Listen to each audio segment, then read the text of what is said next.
নমস্কার, আমি বর্ণালী। আপনারা আছেন দি ইটার্নাল স্কাই, অনন্ত আকাশের মাঝে, আর নিজের মাঝেও আকাশকে রাখুন। আজ আমরা জানব শ্রী শ্রী রামকৃষ্ণ পরমহংসদেবের সম্পর্কে কিছু কথা। রামকৃষ্ণ পরমহংস ভক্তদের কাছে তিনি ঠাকুর, যুগাবতার এক সাধক। কিন্তু মানুষ রামকৃষ্ণদেব কেমন ছিলেন তা আমরা জানার চেষ্টা করব। আদপ মানুষটির নাগাল পেতে তাকে কাছ থেকে জানতে হয়। তিনি ছিলেন অত্যন্ত খাদ্যরসিক, একেবারে শিশুর মতো। গরম সহ্য করতে না পেরে বরফ খেতেন। হুঁকোর প্রতিও ছিলেন দুর্বল। গদাধর চট্টোপাধ্যায়কে আমরা চিনব তার খাদ্যপ্রীতি থেকে। ভক্তের সেবার্থে মা কালীর কাছে ডাব চিনি যেমন চাইতেন, তেমনি ভক্তদের আপ্যায়নে নিজেও রকমারি খাবারের পদ খেতে ভালোবাসতেন। আজ আমরা তার প্রিয় খাবার এবং তার কিছু টুকরো টুকরো কথা আপনাদের সামনে তুলে ধরব।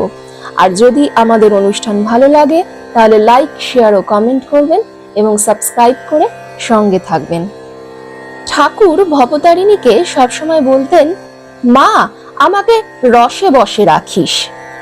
রস মানে আখের রস নয়, ফলের রস নয়, মিষ্টির রস নয়। এ রস ঈশ্বরের অমৃত রস, আনন্দ স্বরূপ ভগবানের অমৃত রস। ঠাকুর সারাদিনে অন্তত 6 থেকে 7 বার সমাধি অবস্থায় থাকতেন। ওই সময়ে ঈশ্বরের পাশে বসে কথা বলতেন। তখন মাকে বলতেন, মা, আমার সমাধি যেন আমার বশে থাকে। মা, দয়া করে আমাকে রসে বসে রেখে দিস। ঠাকুরের জীবন দুইভাবে অতিবাহিত হয়েছিল। বাল্যজীবন কামারপুকুরে, পরবর্তী জীবন দক্ষিণেশ্বরে। এখানে সাধন জীবন, গুরুভাব, ভক্তভাব এবং ভক্তদের কৃপাবর্ষণ। কামারপুকুরে গদাধর আর দক্ষিণেশ্বরে ভগবান শ্রী রামকৃষ্ণ। তিনি কখনো মানুষ, কখনো দেবতা, কখনো সমাজ সংস্কারক, কখনো বেদান্ত বাণী, কখনো ধর্মগুরু, আবার কখনো পরম সংসারী। কখনো তিনি স্ত্রীকে দেবী রূপে পূজারী ব্রাহ্মণ। বিশ্বে প্রথম যিনি নিজের স্ত্রীকে মাতৃজ্ঞানে পূজা করে সাষ্টাঙ্গ প্রণাম করেছিলেন। তিনি কে তা তিনিই জানেন, আর জানতেন শ্রীমা আর স্বামীজি। স্বামীজি বলতেন, উনি ভগবান নন, বরং ওনার দেহ থেকে ভগবানের সৃষ্টি হয়। আবার কখনো কখনো সাধারণ মানুষের মতো আচরণ করতেন। কামারপুকুরে থাকাকালীন একদিন ঠাকুর শ্রী মায়ের কাছে রান্নাঘরে এসে জিজ্ঞাসা করলেন, কি রান্না হচ্ছে? মা বলেছিলেন, ডাল হয়ে গেছে, এবার তরকারি করব। এ কথা শুনে অবাক হয়ে গেলেন। 5 ফোড়নের গন্ধ পেলাম না তো। মা বলেছিলেন, ঘরে 5 ফোড়ন নাই। ঠাকুর বলেছিলেন, 5 ফোড়ন ছাড়া ডালের স্বাদ হয়? 1 পয়সার 5 ফোড়ন আনিয়ে নিতে পারতে। কামারপুকুরে থাকাকালীন ঠাকুর মাকে বলেছিলেন, এ কি হলো? আমার সারাদিন কেবল খাই খাই, এটা খাবো, ওটা খাবো। না বাপু, খাবো খাবো আর করব না, তোমরা যা দেবে তাই খাবো। ঠাকুর নিজের খাওয়ার ব্যাপারে ও সাধনার ব্যাপারে একঘেয়েমি পছন্দ করতেন না। তিনি মা কালীর কাছে প্রার্থনা করেছিলেন, মা, আমায় রসে বসে রাখিস। তিনি একদিন কথা প্রসঙ্গে বলেন, আমার ভাব কি জানো? আমি মাছ সব রকম খেতে ভালোবাসি। আমি মাছ ভাজা, হলুদ দিয়ে মাছ, অম্বলে মাছ, বাটি চচ্চড়ি, এসব তাতেই আছি। আবার মুড়ি ঘন্ট, কালিয়া, পোলোয়াতেও আছি। ফোড়নের উপর ঠাকুরের একটা বালক সুলভ প্রীতি ছিল। শ্রীমাকে বলতেন, 5 মিশুলি ডাল করো এমন, সম্বরা দেবে যেন শুয়োর গোঙায়। গোলাপের মা কামারহাটি থেকে দেদো সন্দেশ কিনে ঠাকুরকে দেখতে আসতেন। ঠাকুর বলতেন, তুমি পয়সা খরচ করে সন্দেশ আনো কেন? নারকোল নাড়ু করে রাখবে, তাই 2-1টা নিয়ে আসবে। লাউ শাক চচ্চড়ি, আলু বেগুন বড়ি দিয়ে সজনে খাড়ার তরকারি, তাই নিয়ে আসবে। তোমার হাতের রান্না খেতে বড় স্বাদ হয়। ঠাকুর ছিলেন পেট রোগা মানুষ, বরাবর হালকা রান্নাই খেয়ে এসেছেন। মন্দিরে ঘিয়ে রান্না করা গুরুপাক ভোগ ছুঁয়েও দেখতেন না। পান করতেন গঙ্গার জল, তাই পেটের অসুখ লেগেই থাকতো। প্রথম দিকে হৃদয়রাম ও পরে সারদা মার রান্না করা খাবারই খেতেন। সে খাবার ছিল পথ্যের সমতুল্য। ঠাকুরের জন্য মায়ের রান্না করে দেওয়া ব্যঞ্জনকে নরেনও রোগীর পথ্য বলেছেন। নিজের ভাগের বরাদ্দ মন্দিরের গুরুপাক খিচুড়ি ভোগ মন্দির কর্তৃপক্ষের থেকে নিয়ে বিলিয়ে দিতেন সাধারণ মানুষের মধ্যে।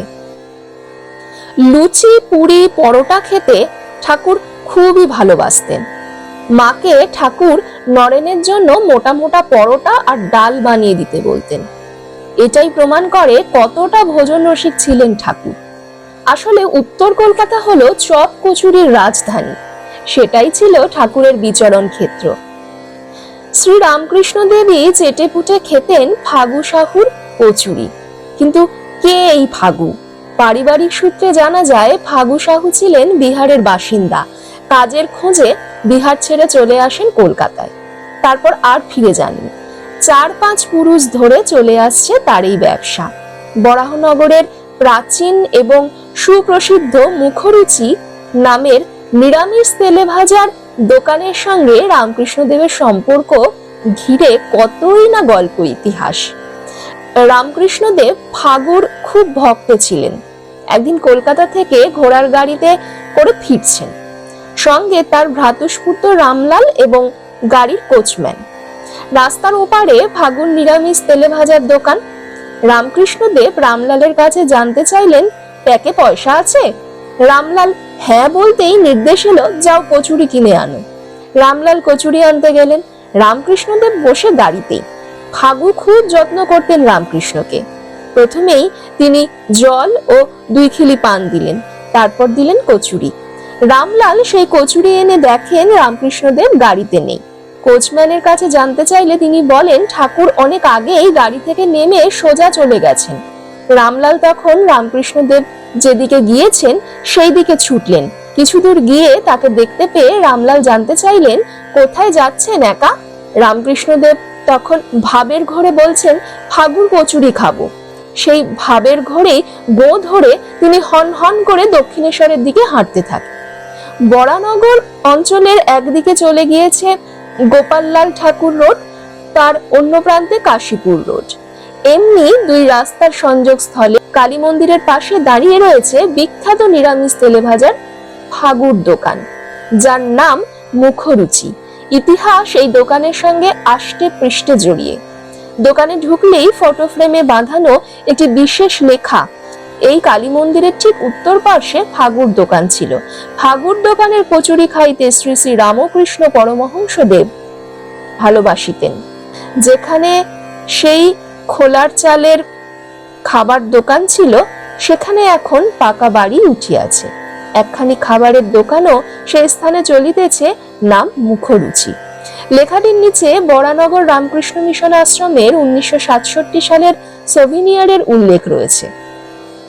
বর্তমানে দোকানের পাশে একটি কালী মন্দির আজও রয়েছে। খুব সম্ভবত দোকানে ঝোলানো ফটোগ্রাফটিতে যে কালী মন্দিরের নাম উল্লেখ করা হয়েছে, এটি সেই মন্দিরই। আবার এই দোকানের সামনে দিয়ে বিস্তৃত কাশীপুর রোডের ওপর কিছু দূরেই শ্রী রামকৃষ্ণদেবের বসত বাড়ি উদ্যানবাটি অবস্থিত। সুতরাং কালী প্রতিমা দর্শনের আশায় রামকৃষ্ণদেব যখন মন্দিরে যেতেন, তখনই ফাগুর দোকানের কচুরি খেতেন। লোকমুখে এমন গল্প আজও ঘোরে। ঠাকুর রাতে সাধারণত 2-1টি লুচি, সুজির পায়েস খেতেন এবং সকালে প্রসাদী ফল মিষ্টি খেতেন। কলকাতার ভক্তরা তার জন্য নানা ফল, নানাবিধ মিষ্টান্ন, সর, দই, সন্দেশ, রসগোল্লা, মিহিদানা, জিলিপি, ক্ষীর প্রভৃতি নিয়ে যেতেন। তিনি নিজে খেতেন এবং ভক্তদের খাওয়াতেন। মজা করে ঠাকুর বলতেন, মার নাম করি তাই এসব ভালো ভালো জিনিস খেতে পাই। তবে ঠাকুর জিলিপি খেতে খুব ভালোবাসতেন। মিষ্টির মধ্যে জিলিপি ছিল প্রধান। ঠাকুর বলতেন, জিলিপি হলো লাট সাহেবের গাড়ির চাকা। জিলিপিতে পড়াতে পড়াতে প্যাঁচ আর গাঁটে গাঁটে মুচমুচে রস। জিলিপি জানে রসকে কিভাবে বশ করতে হয়। কামারপুকুরের সত্যকিঙ্কর মোদক ও যতীন্দ্রনাথ মোদকের তৈরি জিলিপি তার অতি প্রিয় ছিল। আজও কামারপুকুরে সেই দোকান রয়েছে, তবে নাম পরিবর্তন হয়েছে। নাম হয়েছে আদি রামকৃষ্ণ মিষ্টান্ন ভান্ডার, আদি রামকৃষ্ণ ও সারদা মিষ্টান্ন ভান্ডার। ঠাকুর একদিন কামারপুকুরের মানিক রাজার আমবাগানে নিমন্ত্রণ বাড়ি গিয়েছিলেন। মিষ্টি পরিবেশন করার আগেই ঠাকুর পাত ছেড়ে উঠে পড়েছিলেন। তখন অনেকে বলেছিলেন, বসো বসো, এখনো অনেক খাবার আছে। ঠাকুর বললেন, আর কিছুই খেতে পারবো নি। এমন সময় ঠাকুর দেখলেন একটা লোক জিলিপি নিয়ে আসছে। তখন ঠাকুর আবার বসে পড়লেন। অন্যরা তখন বললেন, আর খেতে পারবো নি বলে আবার বসছেন। ঠাকুর তখন বললেন, যখন লাট সাহেবের গাড়ি আসে তখন সবাই ভিড় করে দাঁড়ায়, আবার গাড়ি হর্ন দিলে জনতা রাস্তা ছেড়ে দেয়, গাড়ি তখন অনায়াসে চলে যায়। এইভাবে পেটে জিলিপি পড়লে অন্য সব খাবার সরে যায়, তখন জিলিপিও খাওয়া যায় অনায়াসে। জিলিপির সঙ্গে মিষ্টি সাদা বোঁদেও ছিল ঠাকুরের খুব প্রিয়। দুই মিষ্টি, সাদা বোঁদে ও জিলিপি ছিল ঠাকুরের সর্বাধিক প্রিয় দুটি মিষ্টি। জনশ্রুতি রয়েছে ঠাকুর কামারপুকুরের সত্যকিঙ্কর মোদকের দোকানে সাদা বোঁদে খেতে খুব ভালোবাসতেন। অনেকেই বলেন মোদকদের বাড়ির কোনো ছেলে ছিলে ঠাকুরের সহপাঠী। সাদা বোঁদে হলো ঠাকুরের জন্মস্থান কামারপুকুরের বিখ্যাত মিষ্টি। রমাকলাই থেকে এটি তৈরি করা হয়। কামারপুকুর ছাড়া অন্য কোথাও এ জিনিস পাওয়া যায় না। কামারপুকুরে যদু ময়রার অর্থাৎ যাদবচন্দ্র দাসের মিষ্টির দোকান ছিল। যদু ময়রার মিষ্টি ও দই ঠাকুর খুবই ভালোবাসতেন। এছাড়া যদু ময়রার নরম পাকের সন্দেশ ঠাকুরের খুবই প্রিয় ছিল।